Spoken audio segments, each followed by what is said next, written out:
Good afternoon, everybody. A very good afternoon to all of you, बच्चों. We are live on Creatrix YouTube channel with the another session on electrical machines problems. और आज बेटा हम लोग किस topic के question देखने वाले हैं? हम लोग देखने वाले हैं कैरेक्टरिस्टिक्स ऑफ डीसी मशीन, जिसमें आप देखते हो जनरेटर और मोटर के डिफरेंट ग्राफ, जैसे मैग्नेटाइजेशन कर्व, ठीक है. इसके अलावा आप देखते हो load characteristic, external characteristic, torque speed curve, ठीक है, टॉर्क करंट कर्व. तो इस तरह के जो ग्राफ्स आप लोग पढ़ते हो उस पे बेस्ड थ्योरेटिकल और न्यूमेरिकल क्वेश्चंस इस पर्टिकुलर सेशन के अंदर हम लोग देखने वाले हैं. So let me start by introducing myself. My name is Ankit Goyal. I got AIR1 twice in GATE in 2014 and 2018. I was awarded President of India Gold Medal in the year 2013 when I graduated from IIT Indore. Till date, I have trained more than 1 lakh students in the online and the offline classes and currently working as a director at an academy for GATE department. अब मेरे बारे में ये सारी बातें आप लोग बहुत अच्छे से जानते हैं बच्चों, लेकिन मैं कहता हूं सबसे इंपॉर्टेंट चीज क्या है? सबसे इंपॉर्टेंट ये है कि ये जो पर्टिकुलर चैनल है, it is working really hard to make sure कि हमारे बच्चे आगे बढ़ें, सफल रहें, सबसे आगे रहें. और इसके लिए इस चैनल पे जितने भी एजुकेटर हैं वो दिन रात मेहनत करते हैं, आपके लिए नए से नए इनिशिएटिव्स लेके आते हैं और ये मेक श्योर करते हैं कि हमारे बच्चे किसी से भी सेकंड ना रहें, they should always be first. और इसके लिए आपके लिए जो इनिशिएटिव्स आते हैं, they are not only available on the YouTube but they are also available on the Unacademy learning app. तो अगर आप लोग अनअकैडमी ऐप इंस्टॉल करते हो बच्चों, तो आप हमारे फ्री इनिशिएटिव्स देख सकते हो simply by unlocking them using the code Ankit ESE. और सिर्फ इतना ही नहीं बेटा, अगर मेरी सारी स्पेशल क्लासेस देखनी है तो यहां पे प्रेजेंट है. जैसे अगर मैं प्रीवियस ईयर क्वेश्चंस की बात करूं तो मैंने यहां मशीन्स के प्रीवियस ईयर क्वेश्चन भी आपको करा रखे हैं. और अगर आप प्लस पे आते हो बच्चों, तो प्लस पे मिलते हैं इंडिया के सभी टॉप एजुकेटर्स के लाइव क्लास, कॉम्प्रिहेंसिव के साथ साथ क्रैश कोर्स. और ना सिर्फ इतना, आपको मिलता है daily assignment, weekly test series, question bank और आपके सारे डाउट आंसर होते हैं. बल्कि स्पेशली डाउट्स के लिए मैं मंडे से सैटरडे हर दिन 5 बजे सिर्फ डाउट सेशन लेता हूं प्लस वाले बच्चों का, जिसमें कि वो कोई भी सब्जेक्ट का डाउट मुझसे पूछ सकते हैं. बट अगर और आगे जाना है देन गो विद आइकॉनिक. वहां ये सारे फीचर्स के साथ एक पर्सनल कोच आपको एलोकेट होता है. ये कोच आपको पूरा स्ट्रेटेजी बनवाता है कैसे आप सेल्फ स्टडी करोगे. तो आपका पूरा स्टडी प्लानर रेडी कराएगा. टीचर्स आपको गाइड करते हैं स्टडी बूस्टर सेशन में. आपको टेस्ट का सेपरेट एनालिसिस मिलता है, आपको स्टडी मटेरियल मिलता है और बच्चों साथ साथ एक डेडिकेटेड टीम मिलती है जो सारे डाउट्स आंसर करती है.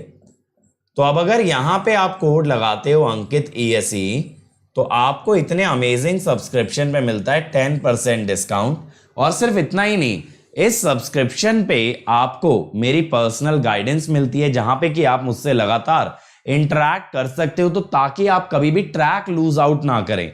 और अदर देन दैट बेटा, इस कोड से जुड़े और बहुत सारे बेनिफिट आपको प्रोवाइड कराए जाते हैं. चलो तो आ जाते हैं यार कैरेक्टरिस्टिक ऑफ डीसी मशीन पे. तो फर्स्ट क्वेश्चन क्या कहता है? The open circuit characteristic of a separately excited generator driven at 600 RPM where 100% represents 517 volt and a field current of 8 ampere. Find the voltage to which the machine will excite as a shunt generator on open circuit with a field resistance of 60 ohm. ठीक है, तो यानी कि field resistance अगर 60 ओम का लगा दिया जाए, कितनी वोल्टेज मशीन में बनेगी? एट 600 RPM, एट 500 RPM और किस स्पीड पे machine will fail to excite. करिए भाई, चलो कम ऑन एवरीवन.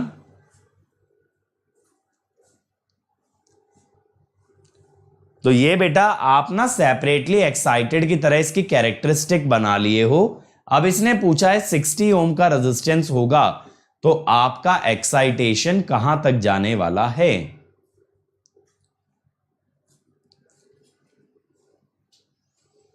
चलो चलो चलो चलो भाई. अरे A B C 3 पार्ट है बेटा इसके. ऑप्शन थोड़ी चूज करना है। देखो ये हमको कहना ऐसा चाह रहा है, मैं आपको समझाता हूं क्वेश्चन और अच्छे से। देखो रेसिडुअल तो मुझे दिया नहीं है, तो मैं ऐसा मान के चलता हूं कि भैया रेसिडुअल 0 है। देखो कहीं ना कहीं इस टाइप का ग्राफ बनेगा, ईएमएफ वर्सेस आईएफ। अब ये जो ग्राफ है ना, इसमें मैं एक चीज बहुत अच्छे से जानता हूं बच्चों, कि इसने बोला है कि आप अगर 8 एम्पियर फील्ड करंट लेते हो तो आपको 100% वोल्टेज मिलती है। 100% का मतलब है 517 वोल्ट, ऐसा बताया इसने हमें। ठीक है,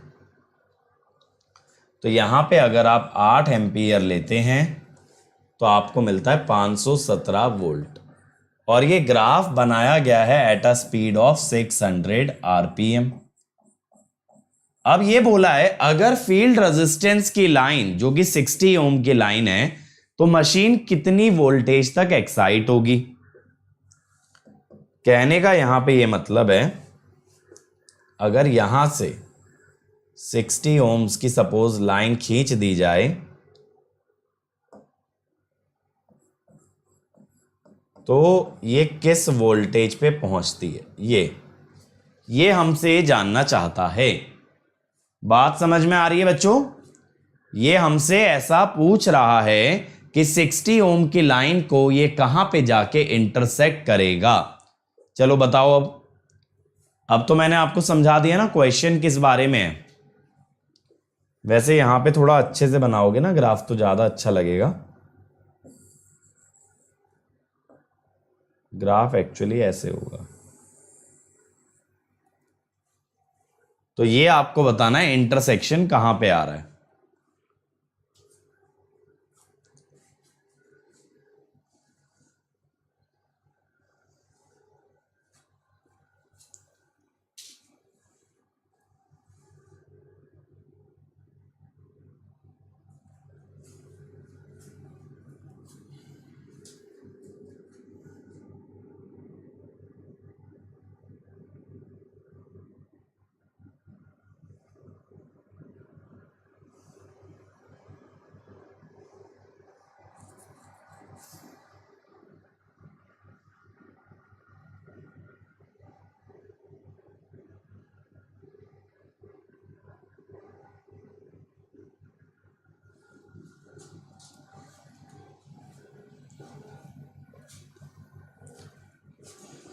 टेंजेंट बेटा क्रिटिकल के लिए रहेगा ना अभिषेक, ये क्रिटिकल थोड़ी ना केस दिया है, क्रिटिकल तो लास्ट में पूछा है।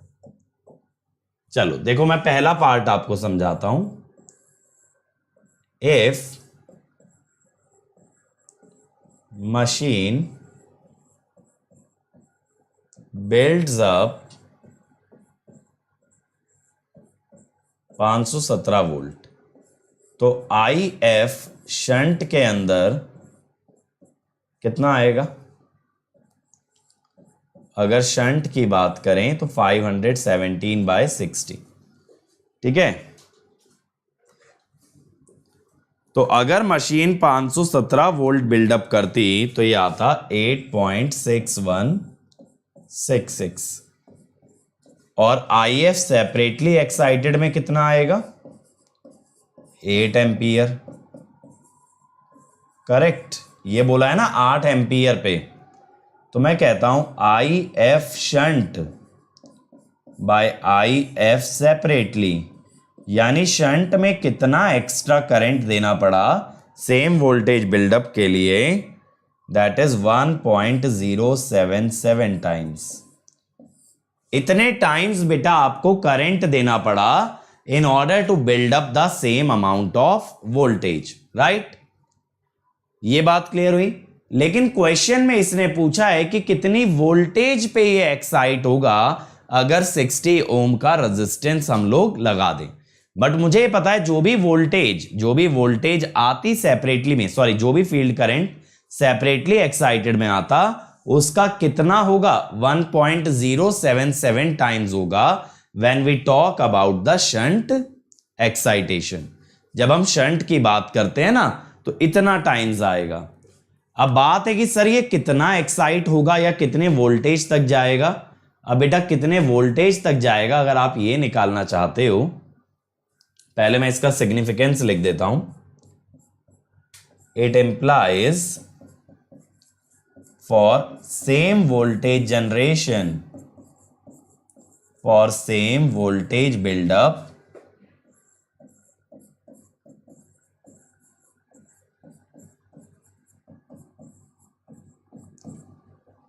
shunt machine requires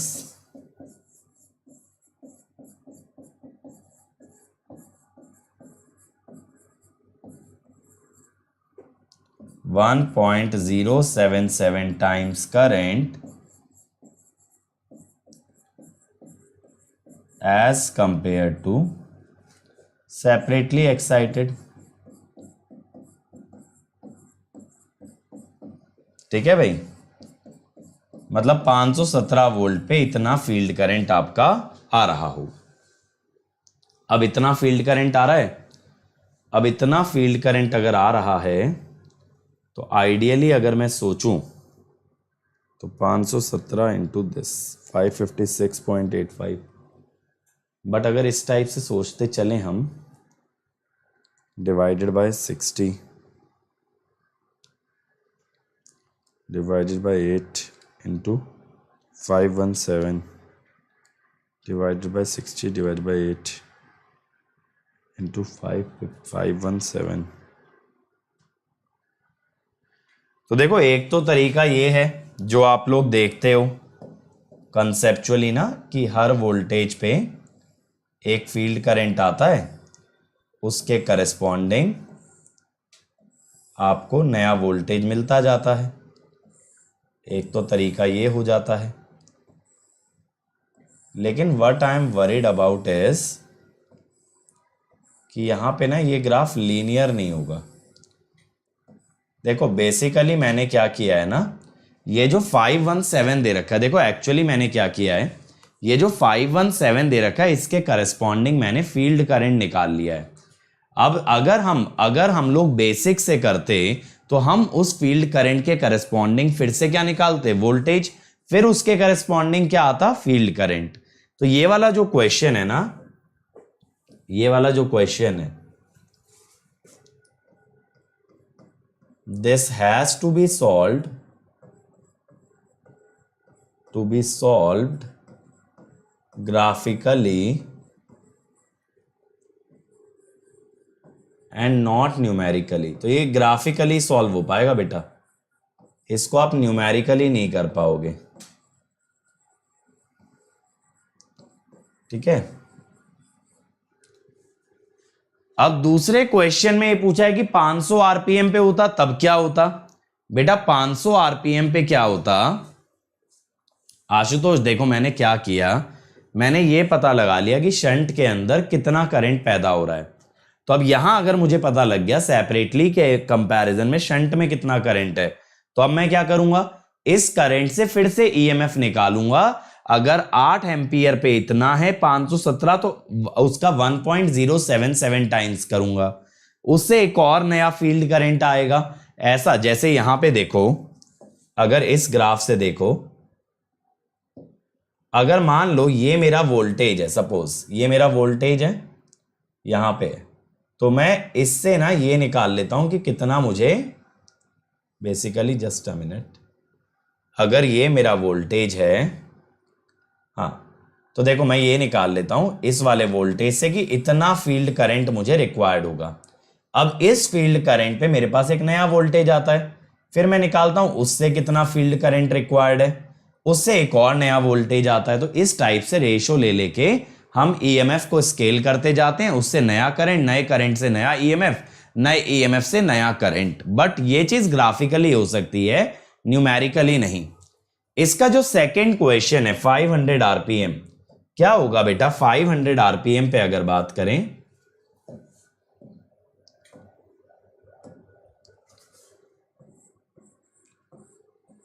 at 500 rpm all values of EMF will be scaled by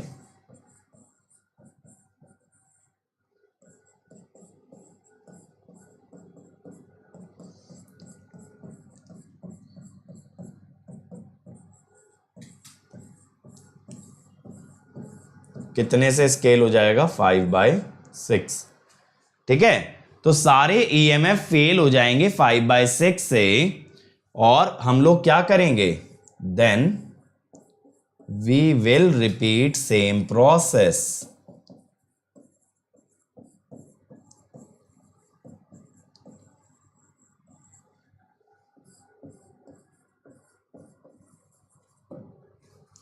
अब तीसरा क्वेश्चन क्या है बेटा, at what speed the machine fails to excite.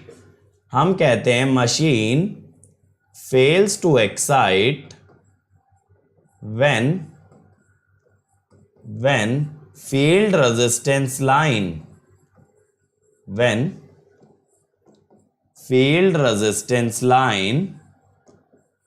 is tangent to characteristics,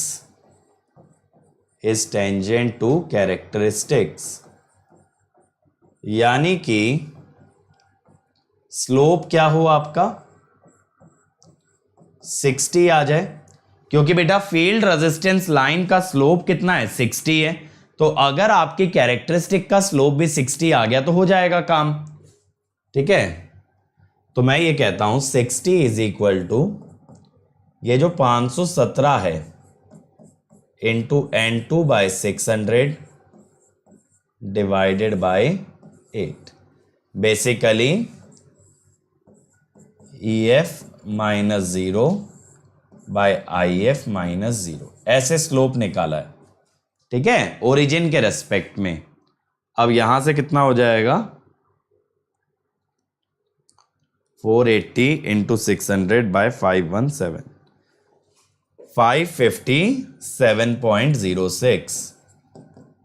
557.06 RPM। यहां पे बेटा मैंने एक एजम्पशन लिया है, assuming linear curve up to rated voltage, क्योंकि बिना लीनियरिटी के ना आप कर नहीं पाओगे। पता है इसमें होता क्या है ना, एक्चुअली अगर एग्जाम पॉइंट ऑफ व्यू से मैं देखूं, एग्जाम के हिसाब से यहां कैसा क्वेश्चन बनता कि ना वो आपको एक पॉइंट और दे देता मेरे भाई। जैसे मान लो ये वाला पॉइंट दे दिया और ये वाला पॉइंट दे दिया। अब आप क्या कर सकते थे ना, इन दोनों के बीच में स्ट्रेट लाइन मान सकते थे, लेकिन इसने हमें सिर्फ एक ही पॉइंट दिया, तो मैंने क्या किया फिर ओरिजिन से लीनियर एज्यूम किया है, वरना मुझे इतना बड़ा एजम्पशन लेने की जरूरत नहीं पड़ती। चलो अगला, the open circuit characteristic of a shunt generator running at 850 RPM where 100% represents an EMF of 100 volt and field current of 4 ampere. Find the open circuit voltage of machine with a field resistance of 22 ohm, 30 ohm. Find the field resistance RF at normal voltage and speed. Critical speed with RF in the circuit, critical resistance at normal speed. करो एक बार try, इसमें अगर graphical होगा तो we will leave it, एक बार try करो।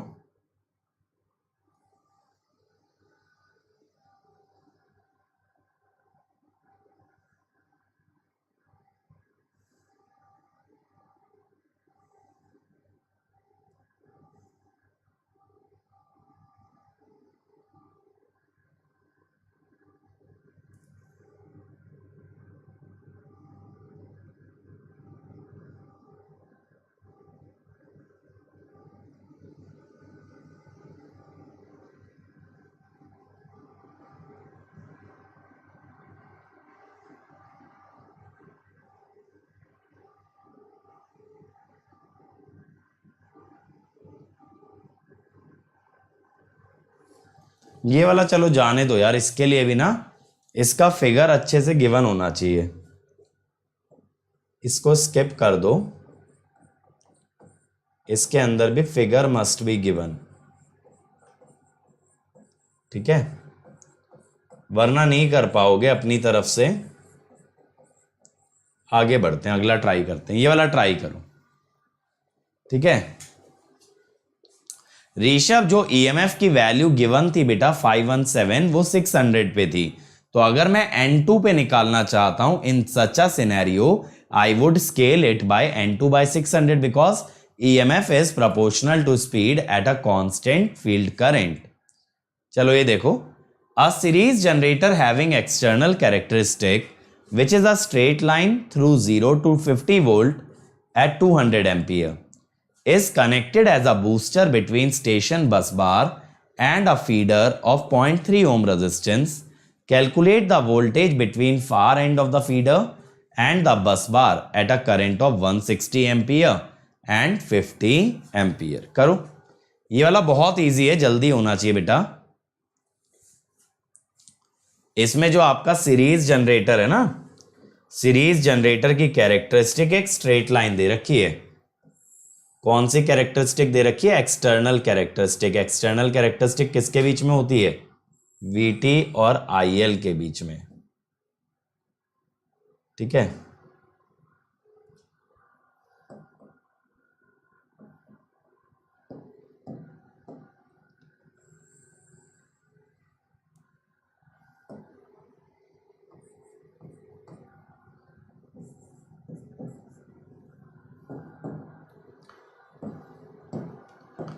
अब इसने आपको बोला है 50 वोल्ट आएगा 200 एम्पियर पे,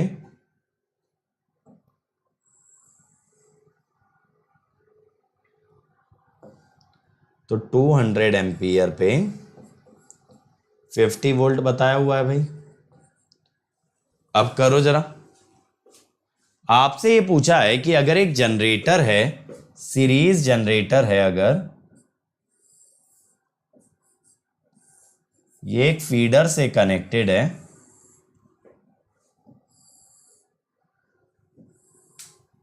तो कितना वोल्टेज होगा बस बार और far end of the feeder. Far end माने दूर वाला एंड, ये I है और ये 0.3 ओम है। जनरेटर है तो पावर डिलीवरी कर रहा होगा, ठीक है। हाँ, क्वेश्चन ज्यादा नहीं बनते कैरेक्टरिस्टिक से, बिल्कुल सही बात है, लेकिन अपना तो फर्ज है बेटा हर टॉपिक के क्वेश्चन कराने का। अब मैं ये कहता हूं, पहले पार्ट को देखें, अगर एट 160 एम्पियर ये जनरेटर का VT कितना होगा। अब जनरेटर का जो ग्राफ है वो तो एक स्ट्रेट लाइन है ना, 50/200 इंटू 160, 4/5, 40 वोल्ट। अब ओवरऑल वोल्टेज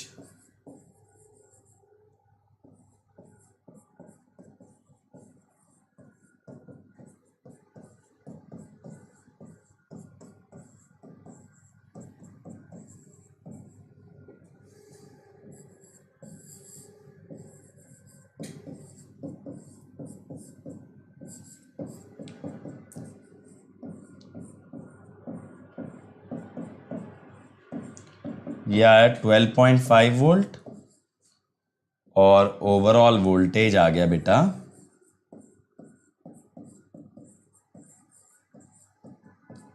12.5 माइनस 50,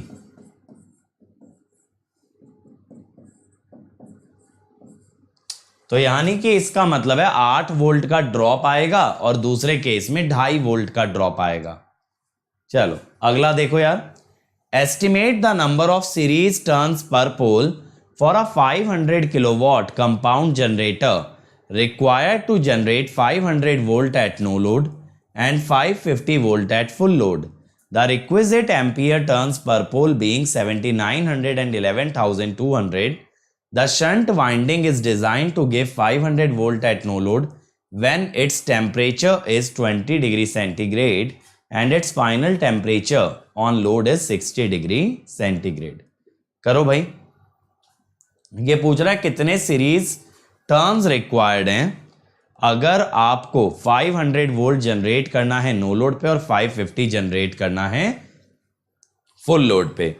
आपकी जो शंट वाइंडिंग है वो नो लोड पे 500 वोल्ट दे देती है जब उसका टेम्परेचर 20 होता है.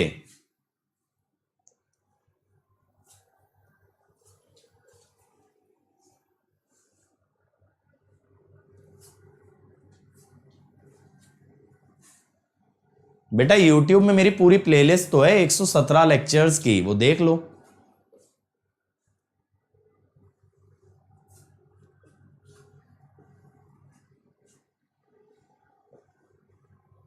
ये वाला मैं बताऊं या ट्राई करोगे? जल्दी से बोलो.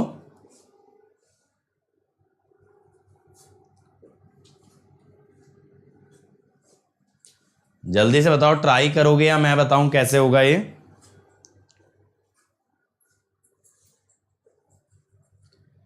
देखो, इसका मतलब ये है कि वोल्टेज जब 500 वोल्ट होती है इसके लिए एमएमएफ की रिक्वायरमेंट है 7900. अब बेटा नो लोड पे Jai Krishna, soon enough Rao sir will be starting machines in English. No load पे only shunt winding produces this flux. Correct. अब देखो, शंट वाइंडिंग का रेजिस्टेंस तो नहीं दे रखा 20 डिग्री सेंटीग्रेड पे, वरना मैं ये भी निकाल लेता कि 60 डिग्री सेंटीग्रेड पे आपका नया रेजिस्टेंस क्या होने वाला है. बेटा हर टीचर अपनी क्लास का प्रमोशन करता है, बट ऐसे इतनी सारी क्लासेस होती हैं तो कंप्लीट पोस्टर कभी कभी शेयर करते भी हैं और कभी कभी नहीं भी. बट हर क्लास रिचुअल के हिसाब से चलती है ना Vinay. There is no random timing, so you need to remember the timing of a particular series whichever you want to attend. अब देखो, जब आपको वोल्टेज चाहिए 550 वोल्ट, ये किस कंडीशन में है? ये लोडेड कंडीशन में है. लोडेड कंडीशन में आपका सीरीज वाइंडिंग भी एक्टिव हो जाएगी. यहां पे आपको 11,200 एम्पियर टर्न्स चाहिए. यहां पे कौन वर्क कर रहा है? Series plus shunt. Series plus shunt, ठीक है. अब मैं क्या कहता हूं कि इसमें सीरीज वाइंडिंग का एमएमएफ कितना होगा? 11,200 माइनस 7,900 यानी 3,300 एम्पियर टर्न्स. अब मैं कहता हूं एट फुल लोड. देखो, मेरे पास शंट करंट निकालने का तो कोई रास्ता नहीं है, इसीलिए मैं डायरेक्टली क्या करता हूं, पहले IL निकाल लेता हूं. 500 किलोवाट बाय 550 वोल्ट, ठीक है. तो 100 बाय 110, 10 बाय 11, ये हुआ.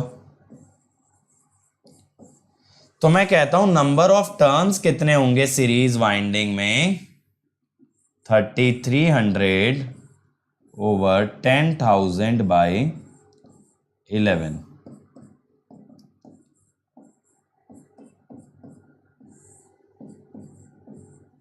$363. तो आप ये कह सकते हो कि NSE विल बी अप्रोक्सीमेटली 4, ठीक है, अप्रोक्सीमेटली 4. क्लियर है भाई? Next question. The following data refers to a direct current shunt machine. Total armature resistance, field resistance is given.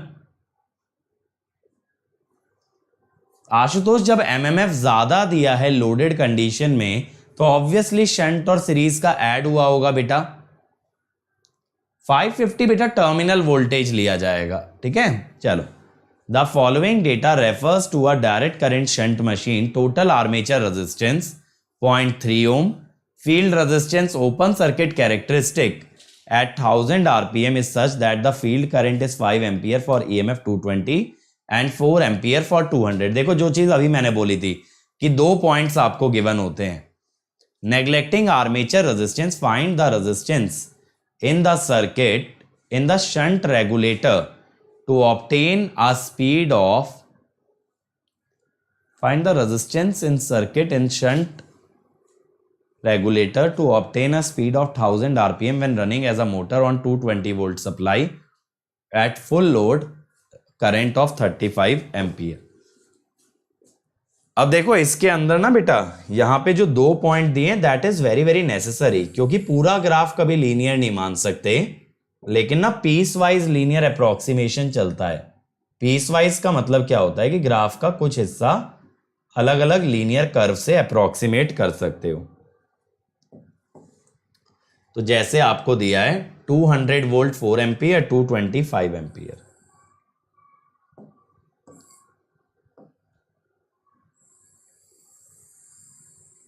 ये आया जैसे EMF वर्सेस IF।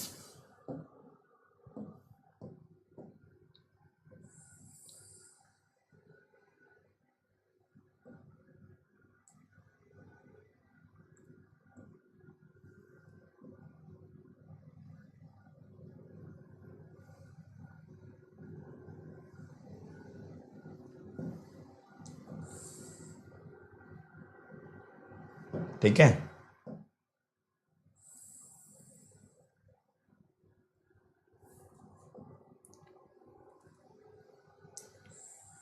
ये देखो ऐसा हमें दे रखा है ग्राफ कि ना 2 पॉइंट दे दिए हैं 4 और 5, 200 वोल्ट और 220 वोल्ट। तो आप इन 2 पॉइंट के बीच में लीनियर मान सकते हो। ठीक है, अब इसने आपसे क्वेश्चन में ये पूछा है कि जब 1000 आरपीएम पे ये एक मोटर की तरह चल रहा है 220 वोल्ट सप्लाई से, तो आपको ये बताना है कि कितना रेजिस्टेंस लगेगा फील्ड सर्किट में। करो भाई, कैसे करोगे? तो यहां पे आपको क्या दिया है, जब ये मोटर की तरह वर्क कर रहा है तब VT आपको दे रखा है 220 वोल्ट, IA दे रखा है 35 एम्पियर, तो EMF 220 माइनस 35 इंटू 0.3, तो 209.5 वोल्ट। ये हो गया 209.5 वोल्ट। अब बेटा 209.5 अगर हमें मिल रहा है तो ये 200 से 220 के बीच में है, तो मुझे पहले ये पता लगा के बताओ बच्चों कि 209.5 कितने करंट पे आने वाला है। यहां पे लीनियर अप्रोक्सीमेशन काम आती है मस्त तरीके से। तो मैं क्या कहता हूं कि अगर ये मेरा 209.5 है, आई नीड IF। समझे लीनियर अप्रोक्सीमेशन कहां काम आती है? तो मैं कहता हूं यूज लीनियर अप्रोक्सीमेशन। तो उसके लिए हम क्या कहेंगे, EMF minus 200 is equal to slope है 20 वोल्ट बाय 1 एम्पियर का IF माइनस 4। तो अब आपको 209.5 चाहिए, तो 9.5 बाय 20 प्लस 4, 4.475 एम्पियर। ये आया। अब बेटा ये तो आ गया, अब हमसे पूछा था लेकिन रेजिस्टेंस, मुझे मिल गया IF। अब मैं क्या कहता हूं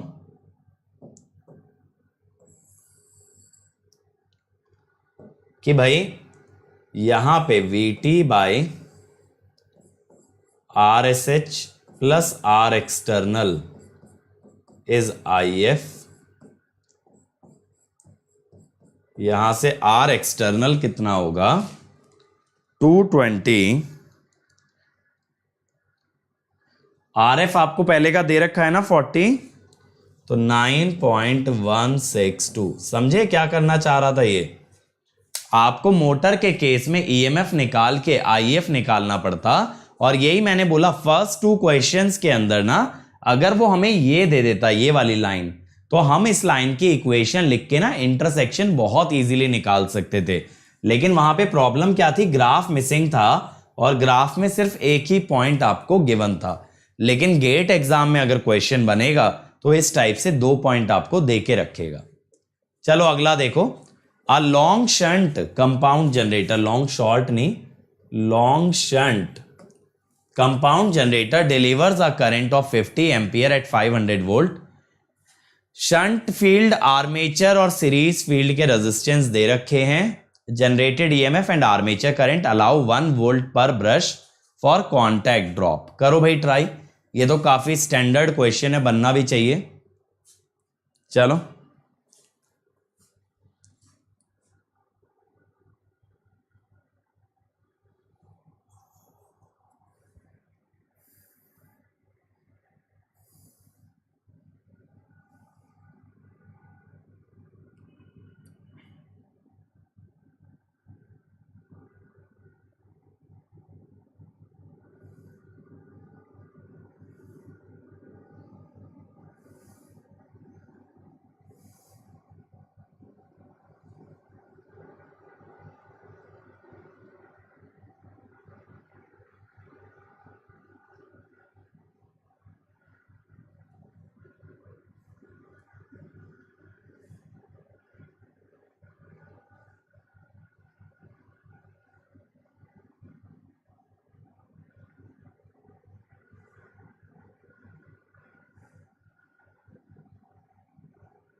क्या आ रहा है भाई, ईएमएफ 504.725।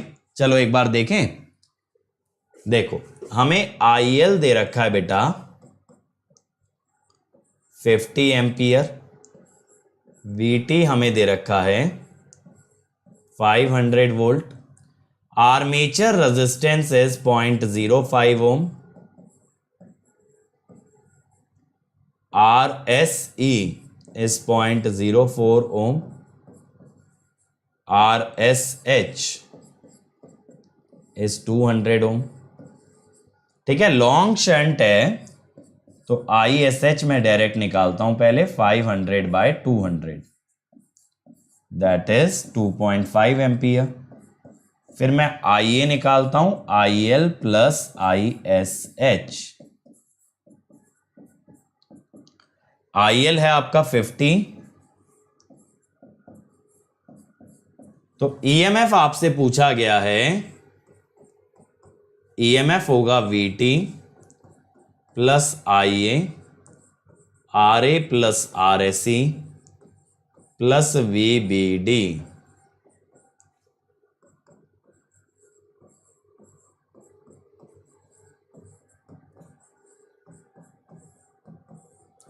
और ब्रश ड्रॉप 2 ब्रशेस का मिला के होगा 2।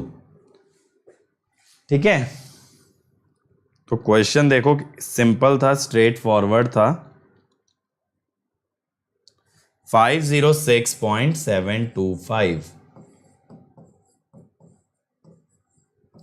ये हो गया जी, है ना।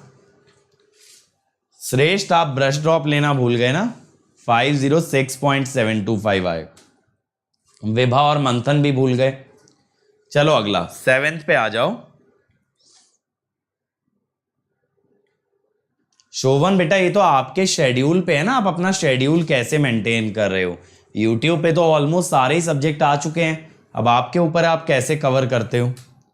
N 8 kilowatt 230 volt 1200 RPM DC shunt motor has RA.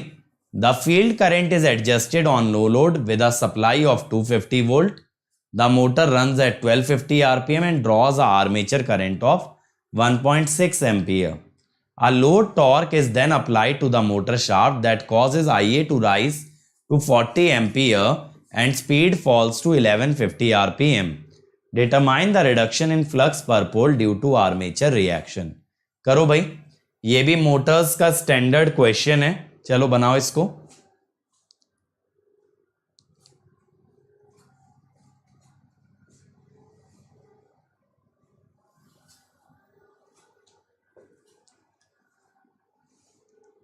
और आज का ना दूसरा सेशन 6 बजे होगा, 5 बजे मेरी एक प्लस क्लास है, इसलिए इट विल हैपन एट 6।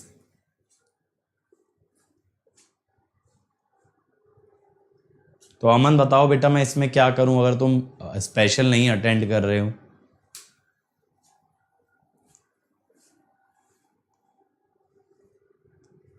चलो भाई जल्दी से।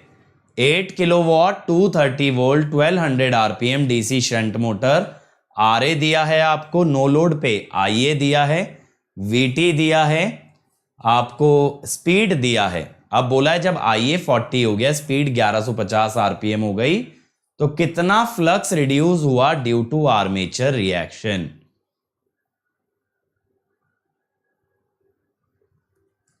देखें इसको, बहुत स्ट्रेट फॉरवर्ड क्वेश्चन है।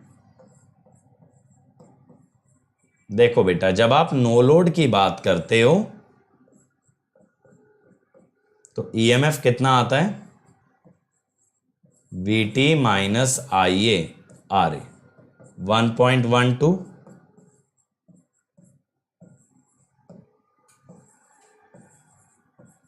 ठीक है।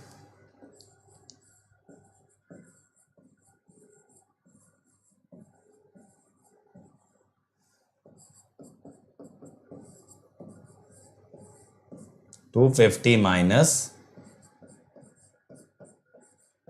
28, ठीक है, ये आ गया। अब मैं कहता हूं बेटा E2 by E1 is phi2 by phi1 into N2 by N1।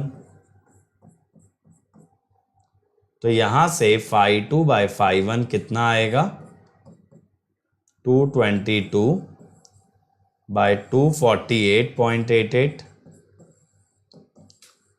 Into N1 by N2 1250 बटे 1150, ठीक है। अब ये कितना बनेगा भाई, बेटा एक बार इस लेक्चर का स्टार्टिंग पॉइंट प्ले करके देखो अमन, आपको नया लिंक मिल जाएगा स्पेशल क्लासेस का। 0.9696 कर लेते हैं, तो परसेंटेज रिडक्शन कितना हुआ बेटा, 3.0, ठीक है, 3.04%। चलो अगले पे आ जाओ। A 250 volt DC series motor with compensating winding has a armature resistance इतना, it is run at 1200 rpm by a means of a prime mover with armature circuit open and series field separately excited, okay. This test yielded the following magnetizing data. Sketch the speed torque characteristic, ये तो जाने दो, इसको skip कर सकते हैं, graph बनाने की आप लोगों को जरूरत नहीं है क्योंकि ऐसा क्वेश्चन नहीं आएगा एग्जाम के अंदर जहां आपको ये सब ग्राफ ड्रॉ करने के लिए पूछा जाए। चलो अगले पे आओ। Mark the correct option which affects the terminal voltage of a DC shunt motor. Terminal voltage को कौन अफेक्ट करेगा डीसी शंट मोटर में, चलो जल्दी बताओ। कम ऑन एवरीबॉडी,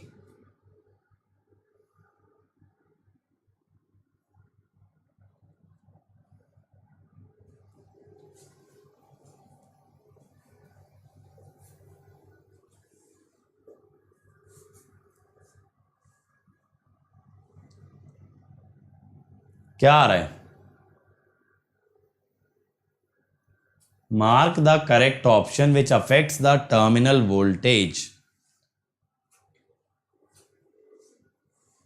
देखो वैसे मेरे हिसाब से जब डीसी शंट मोटर की बात हो रही है तो डीसी शंट मोटर के अंदर कायदे से टर्मिनल वोल्टेज तो सोर्स वोल्टेज होगी। मेरे हिसाब से इसका आंसर बी होना चाहिए। ऐसा इसलिए in DC shunt motor we have a source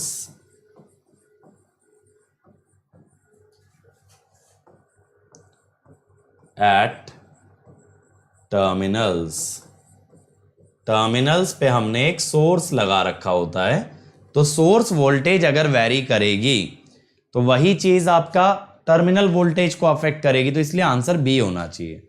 चलो next, for a DC shunt motor of 5 kilowatt running at 1000 rpm, the induced torque will be। DC shunt motor of 5 kilowatt running at 1000 rpm, the induced torque will be। करो एक बार, फटाफट बनाओ इसको। 5 kilowatt की motor है, 1000 RPM पे चल रही है, इंड्यूस टॉर्क कितना होगा?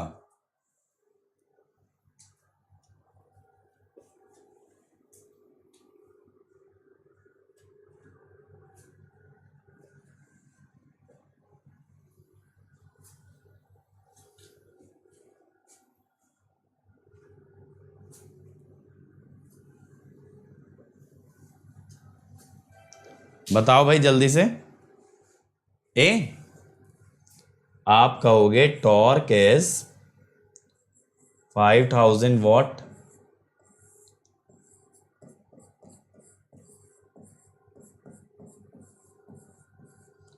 फाइव 300/2π 150/π। हाँ, तो 150/π तो 50 से जस्ट छोटा होगा, तो ए आ गया। बहुत ही बढ़िया, इजी है। अगला, the flux and the internally generated DC voltage, internally generated voltage of a DC machine is a linear, non linear, constant और inverse. Rajnish, construction and working से रिलेटेड सवाल किए तो थे हमने, कंस्ट्रक्शन वाले क्वेश्चन नहीं किए थे शुरू में, जिसके अंदर आपके न्यूमेरिकल्स इस टाइप से आ रहे थे, आर्मेचर की लेंथ के साथ में आ रहा था, वहां पे हम लोग फ्लक्स निकाल रहे थे पहले, B average into 2πRL। DC machine का फर्स्ट लेक्चर तो वैसा ही था। The flux and the internally generated voltage of a DC machine is a non linear आएगा। सैचुरेट कर जाता है ना बेटा, सैचुरेट कर जाता है, लीनियर क्यों होगा? एमएमएफ के साथ नॉन लीनियरली वेरी करता है ना, फ्लक्स आगे चल के सैचुरेट करता है। चलो next, it is advise not to run DC series motor at no load. Why? जल्दी बताओ, डीसी सीरीज मोटर को नो लोड पे क्यों नहीं चलाते? चलो बहुत ही बढ़िया प्रणीत, कॉन्ग्रेचुलेशंस बेटा। तो बेटा ओवरऑल ग्राफ की बात करोगे ना, बिगिनिंग का क्या मतलब है? Vinay, we have to talk about the total graph, it is non linear. Yes, because zero torque will make the speed infinite. ठीक है, एट अगर आप नो लोड पे चलाते हो तो I A tends to zero, flux zero, omega is high. Simple है, ठीक है, बिल्कुल। तो आंसर विल बी ए। तो बच्चों अब हम ब्रेक लेंगे और हम लोग मिलेंगे शाम को 6 बजे। 6 बजे मैं कराऊंगा डीसी मोटर की स्टार्टिंग, ब्रेकिंग और टेस्टिंग, इससे रिलेटेड न्यूमेरिकल। ठीक है, और बेटा ये लेटेस्ट बैच स्टार्ट हुआ है, नेटवर्क का सिद्धार्थ सर ने किया है, और अगले वेंसडे से आदित्य सर का कंट्रोल आ रहा है सुबह 10 बजे। तो अगर आपको आदित्य सर से पढ़ना है, सिद्धार्थ सर से पढ़ना है, तो जल्दी से अनअकैडमी आ जाओ, नेटवर्क और कंट्रोल आपके स्टार्ट हो गए हैं। और बेटा मेरा मशीन आने वाला है प्लस पे, अगर आपको कॉम्प्रिहेंसिव वे में पढ़ना है, इसमें 160 आवर से ज्यादा का कंटेंट होगा।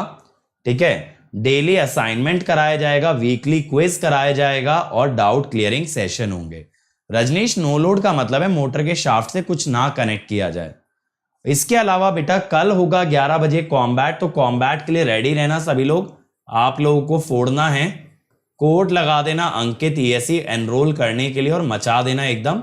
अच्छा करोगे तो यू कैन विन 100% स्कॉलरशिप, ठीक है। और बेटा प्राइस हाइक को कुछ समय के लिए रोक दिया गया है ताकि आप लोग ज्वाइन कर पाओ मिनिमम प्राइजेस में, इसीलिए जल्दी से जल्दी आ जाओ। तो रजनीश लेकिन एक्सटर्नल लोड नहीं है ना, तो नो लोड पे इसीलिए तो कहते हैं कम पावर होती है। शाफ्ट खुद में भी थोड़ा सा इनर्शिया रखता है, तो नो लोड पे पावर 0 नहीं होती है, ठीक है। और ये बेटा मेरा अनअकैडमी प्रोफाइल है जिसको कि आप लोग फॉलो कर सकते हो। And this is my Telegram channel जहां पे मैं आपको PDF प्रोवाइड कर दूंगा। और thank you everyone, like share subscribe जरूर कर देना और कमेंट करना वीडियो के नीचे लेक्चर कैसा लगा। बहुत ही जल्द वापस लौटेंगे आपके लिए शाम को 6 बजे स्टार्टिंग, ब्रेकिंग और टेस्टिंग से रिलेटेड क्वेश्चंस के लिए। Thank you.